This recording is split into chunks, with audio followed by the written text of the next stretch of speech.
of discrimination against employers who are covered by the laws that we cover. What are you saying about you? You're the researcher. Yes, but let me go, girl. I'm on the minute. So our role is to investigate fairly and accurately the allegations that are put forth before us. And in some instances where we find that violations have occurred, we have the authority under Congress and the federal statutes to try to settle these cases. If we don't reach settlements in our cases, then we pursue litigation, which is usually in the form of a lawsuit. That's a very small percentage of lawsuits that we file every year because most of our cases do settle. So some of the laws, I just want to go over really quickly what we cover. Title VII is one of our what we call our founding laws, established under the Civil Rights Act. So again, this pertains to the race, the color, and your national origin and sex and things of those natures. But a big part of what Title VII also includes is something we refer to as retaliation. So retaliation is covered under every statute, and it says that if in any instance that you voice a complaint or file something in writing stating that you've been discriminated against, your employer or anybody can't take discriminatory action against you because you've raised your objection. And that's one of the more current things that we're actively trying to enforce. The Equal Pay Act, obviously, is there as well. And so the Equal Pay Act makes it, accounts for the difference of pay between men and women in the workplace, and especially when it comes to skill, effort, and ability in the job. Meaning, if I'm performing the same work as you, I should be paid the same amount of money. That brings us to the Age Discrimination Act of 1967. So one of the common misconceptions about what we call ADEA is that it does not protect workers under the age of 40, unfortunately. But to account for that, there are many states that have their own laws that account for workers that are under the age of 40. So next we have the that's wrong there. The Americans with Disabilities Act. The Americans with Disabilities Act is actually one of the more complex laws that we cover because it deals with disabilities as well as something that's called reasonable accommodations. Reasonable accommodations allow for someone to operate or perform the functions in the workplace as far as, and it takes forms in many different ways, such as if you need one of those desks that elevate, if you need a specialized chair, it's to accommodate you so you can perform the functions of the job. And it gets very complex in the workplace because disabilities manifest themselves in various different ways. And so our job with respect to the ADA is to make sure that there's an interactive process. So if and when a disability is present in the workplace, that you're accommodated accordingly. The last law I'm going to go over is called GINA. GINA is one of the rarer laws that we cover, and it has a lot to do with genetic testing. It came about with more so the establishment of things you see today, such as like Ancestry.com and the disclosure of such. Some people, I think one of the groundbreaking cases actually came out of Michigan where a white officer disclosed that he was, I believe, 13% African American, and after he just received a lot of backlash, some harassment involved, and there was actually eventually a lawsuit filed and found in his favor. So it simply says that just because of your genetic information or the disclosure of such, it can't be used against you at any facet of employment. So just to give you kind of just an overview of some of the more historical wins that we've had, one of the first cases I was introduced to was the EEOC versus Abercrombie and Fitch. So we had an applicant who applied for this position I believe in the stockroom, and she had worn a hijab. So the hijab is a religious covering pursuant to her religion. And she was eventually not offered the job because they said her hijab didn't actually fit into the Abercrombie and Fitch look. Eventually went to the Supreme Court, and it was found in her favor that if in fact Abercrombie and Fitch violated the law, it actually ended up in, I believe, an award of $300,000 for her, and then we got a lot of training for the employee and made it so they had to change their policy. The next case I wanted to cover is Ledbetter. Lilly Ledbetter is one of the historic cases, especially in here in Alabama, because it was filed in the Birmingham District Office. So Lilly Ledbetter is led to one of the most monumental pieces of legislation where it comes to equal pay. And so Lilly Ledbetter, it was signed by the under the Obama administration, and it was enacted on January 6, 2009. So it changed the laws, so it extends the filing period for disputing pay. So essentially it says that each paycheck is considered a discrete discriminatory act. So every paycheck you get, you have 2 years from that date to file a lawsuit, whereas the current statute only accounts for 180 days. So it extends the period of time you can file if you have some type of pay discriminatory case that you want to bring to the attention of the courts or the EEOC. Right. Oops, sorry. Okay. Oops. I think I missed one. Sorry, give me 1 second. I actually want to start. I'm going to go to this slide. Okay. So next I'm just going to want to talk about the crux of why we're all here, employment with the EEOC. So employment with the EEOC, we have many different job offerings. I'm a little bit biased. Obviously, I think the investigator job is one of the most exciting parts of the organization. So investigators, it's just what it sounds like. So when we get charges, we go out to job sites, we inspect facilities, we interview witnesses. Sometimes we may be subpoenaed to go to court if we have some type of filings with respect to subpoenas. So it's one of the more interesting parts of the job because it's really, you have a lot more communication and contact with the public. We also have general attorneys and trial attorneys, and those are the attorneys that will bring cases before the court should we not reach any settlements.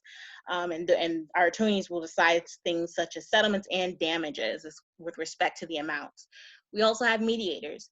Mediators are, if anybody's familiar, mediators are active in the onset of cases wherein there's been no decision released, nobody's been fined in any type of violation, but it's a good faith attempt to try to resolve the case early on.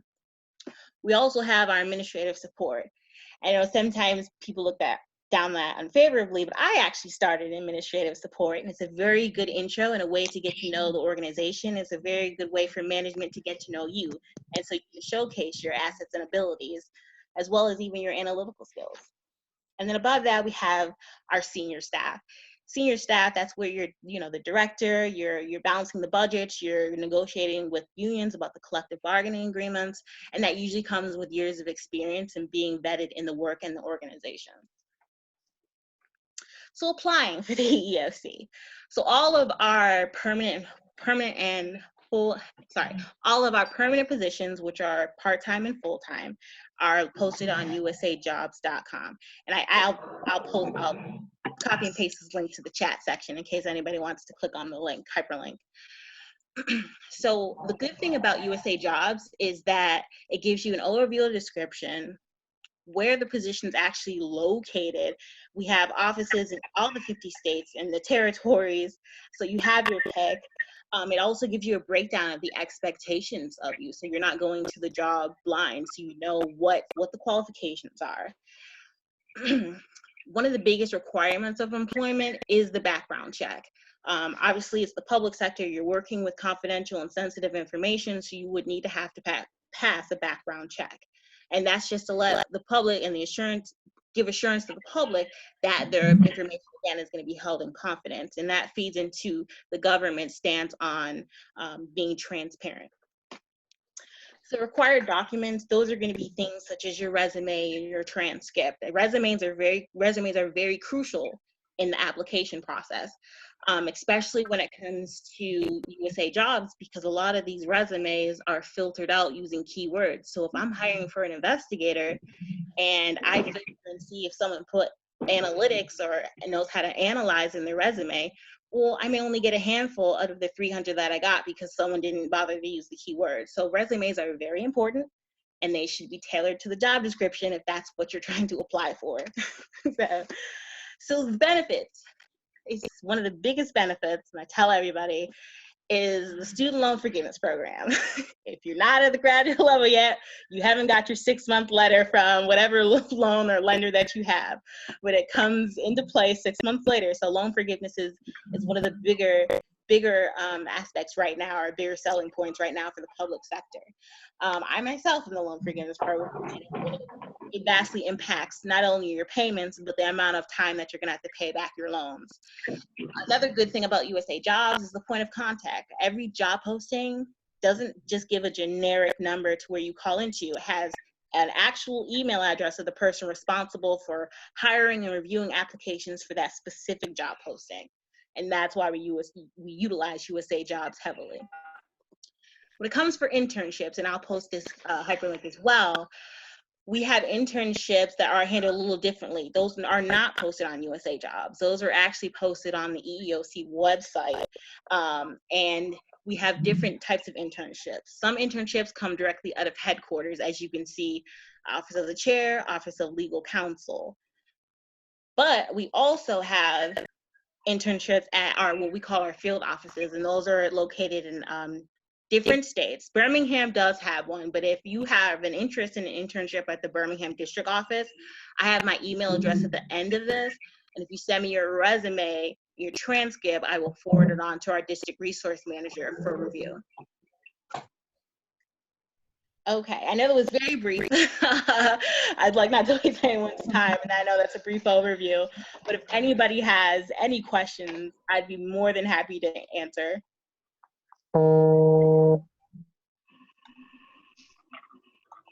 Is that, oops.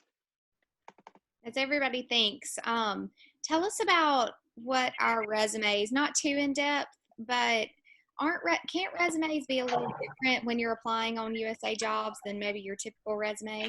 I'm sorry, I can't catch that. That, are there a certain way we should format our resumes when we apply on USA Jobs? Yes. So when you have, so USA Jobs is structured a little differently. So every job posting, you'll have the opportunity to upload your resume, but then you'll have an opportunity to manually enter it. And USA Jobs actually has a tool that will help you build your resume specifically. And it's built in such a way that if you already have a resume that you have in Word format, make sure that it's in chronological order so you can start cutting and pasting into USA Jobs. But when you're uploading just your resume that you've had in Word, it needs to be in chronological order. That's number one. Obviously, the editing and spelling needs to be just so. Your address needs to be current. You need to have your email address on there and your correct contact information. And then for your job summaries, a lot of people get dissuade not to put certain jobs down there. I've worked as a bagger for one of the supermarkets. Okay, well, that's customer interaction, that's analytical skills. So you have to make sure that no matter if it's an internship or something, a job that you maybe think is insignificant, you need to put it on there, because the employers don't necessarily always look at job titles. We want to know that you have the effort, skill, and abilities, and those translate over to the job you're applying for. I have a question, Ms. Jackson. I work in the College of Business here at Troy University, and my primary responsibility are internships. What types of majors fare well and with the EEOC? Right. So the good thing about the EEOC is that we take all majors. And I know a lot of people say, well, that's kind of a catch-all, but it's not really, because we have investigators that have masters in sciences, and it translates, because if I go to a heating and cooling company or go to a company that deals strictly in chemicals, well, I'm not going to know about that, because my master's is in public administration, my bachelor's in criminal justice. So they are educationally versed in different facets of science that I probably don't know anything about, or statistics or public policy. So that's the good thing about the EEOC. All majors are welcome, because all the degrees that you have, you're learning different skill sets that you could bring to the work environment. Are they necessarily masters, or, well, on the bachelor's level? We have bachelor level employees, we have master's level employees, we even have some JDs and doctorates. And we also welcome military personnel as well. Okay, thank you. Keisha, we had a couple in the chat box come in. Let's see. Oh, so what if you're already working with the federal government? Would this make the difference in applying for the jobs? Absolutely not. Before I came to the EEOC, I was working for U.S. District Court and actually in Michigan. So I moved from Michigan to Alabama. So if you're a federal employee, there are actually postings that are specific to internal applicants that are already federal employees. So it'll make that transition even easier, and it's not something that negatively impacts your applicant experience. Let's see, what about students who have received the master's but not necessarily have the experience? So the best way to answer that is it depends on what type of experience you're talking about. Have you had any experience at school? Did you join any clubs? Did you write research papers? All those things count. So it doesn't necessarily always stand on just your actual job experience. They take into account, and there have been students that have been hired into the EEOC straight out of college. But if you are interested, the best thing to do is to secure an internship if you really want to make an interest, or volunteer. We do have a volunteer process where offices will take in volunteers so you can gain that experience. Do mediators need to be lawyers? Do you require experience? Mediators do not need to be lawyers. We have several of our mediators that were once investigators and who only have their bachelor's. So that's not a requirement. The required experience there, though, for mediators, it's usually what we see is the investigators graduate, become mediators. And that's because they have rapport with the public. They have rapport with a lot of the law firms that represent parties as well as the general public. And they've gained that on-the-job experience of doing settlements, negotiating, and analyzing cases. Okay, I am working to obtain my SF50 and DD-214. Could this delay my potential hire or internship application? No. So every office works differently, but if you were looking into doing an internship, you just have to let us know when those documents become available, and usually offices will work with you, knowing that those documents could be delayed because we're all federal workers. We know how slow some things may be, but they will work with you. Okay. Are we still hiring during the pandemic, or should one wait? We are actually hiring during the pandemic, and we've opened up the portal because we're actually hiring right now. There's a big push to hire for jobs that are specific to helping during the pandemic. But those positions I see are very kind of specific and related to HR and analytics and computer sciences. So it's all on the website. So if you do want to see it, sorry, that just shared the link. So if you do want to see it, I will give you the USA job link. Oops. That should be it. And you should be able to go on the website and see exactly what those positions are, which are COVID-19 specific. Yes, I have shared this PowerPoint with Troy staff, and they're more than welcome to distribute that. So if you need to go back on things and look at it, I would suggest, if you're planning on applying for any EEOC position, to go to EEOC.gov or look at the slideshow and kind of verse yourself in what the EEOC is and do your own research on what the EEOC. So if you do get contacted for an interview, you know what you're talking about. You don't want to come in blindly. You want to have a little bit of knowledge of what we do and our reach in the community. Yeah, so I have provided, I thought I provided, I'll type it in here.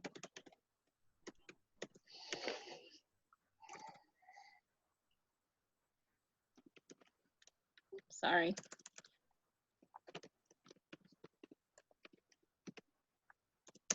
Okay, so that is my direct email address. So can everybody see that, or?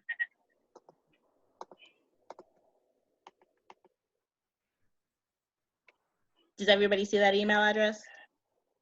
The one on the slide, keisha.jackson@eeoc.gov. Okay, good. So that, okay.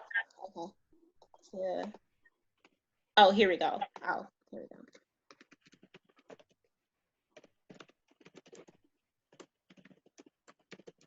Right.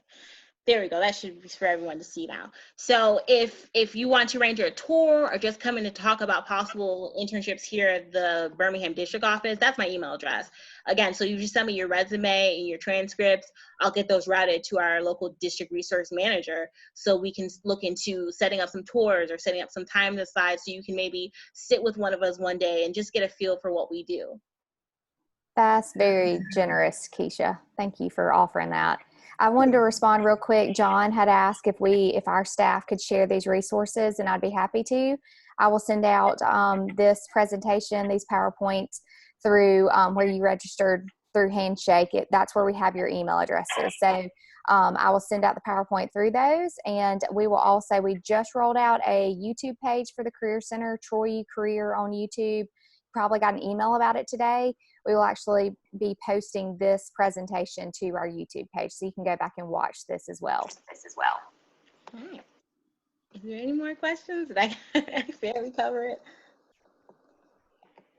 No? Okay. Well, it was very nice meeting you guys. Hopefully I hear from some of you in the future. And again, if any questions or you think of anything afterwards, feel free to reach out to me. I'll be more than happy to answer you. Thank you, Ms. Jackson. And everyone, thank you for attending. We really appreciate your support. Thank go ahead. Ms. Jackson, can you hear me? Yes. Okay, I just want to make sure I know what we're supposed to send to you for internship at the Birmingham office. So I know you said resume and transcript. Was there anything else that you said that we should have? Just for the resume and transcripts right now. If it's something to where we need to do, like if you're onboarding, then obviously we'll send additional paperwork for like a background check or things like that. But the initial process is just the resume and the transcript. Okay, thank you so much. You're welcome. If anybody is hired for an internship or a job with the EEOC, let us know. We'll feature you as our success story. There you go. Thank you for your time, Keisha. Thank you. Bye, guys. Bye-bye.